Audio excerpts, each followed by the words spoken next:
দেখো এই ধরনের অঙ্ক পরীক্ষায় খুব আসে টাইপটা, বলছে x-7 কিউব প্লাস এক্স। দেখো এইটা আছে, এটা আছে, এটা আছে, রাইট?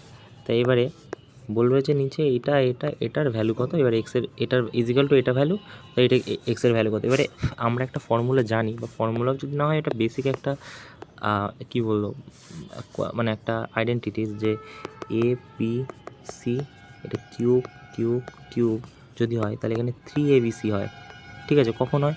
যখন এ বি সি এর মান যখন 0 হয় তখনই এটা পসিবল। তুমি যে কোনো ভ্যালু বসিয়ে নাও, এখানে 1 2 -3 বসালে কত হবে? 0 হয়ে যাবে। সরি, এখানে 1 2 -3 বসালে 0 হয়ে যাবে। ঠিক আছে, তুমি এখানে এগুলোর কিউব করে দাও, এগুলোর কিউব করে দাও। ঠিক আছে, প্রতিটার কিউব করে দাও, কিউব করে দেখবে 3abc মান পাচ্ছ। ঠিক আছে, সো আমরা একটা ফর্মুলা জানি যে এটা কখন হয়, যখন এ বি সি এর ভ্যালু হচ্ছে 0 হয়। তো এখানে যদি আমি এটাকে এ, এটাকে বি, এটাকে সি ধরে নিই, তাহলে ব্যাপারটা কী দাঁড়াচ্ছে? তাহলে ব্যাপারটা দাঁড়াচ্ছে যে 3abc, তাহলে এবিসির মান হচ্ছে 0, তাহলে x-7 plus x-8 plus X plus 6 equal to কত? 0 বলেছি। এবারে তুমি এদিকে যোগ করো, 1 2 3 3x হয়ে গেল। ঠিক আছে, আর এখানে কত?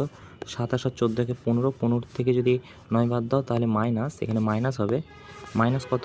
9 হয়ে যাবে, ইজিক্যাল টু 0। 9 ওদিকে নিয়ে যাও, 3x is equal two 9, R x is equal to কত? 3। সো এক্সের ভ্যালু কত বেরিয়ে যাবে? 3। কই 3? এই যে। ওকে।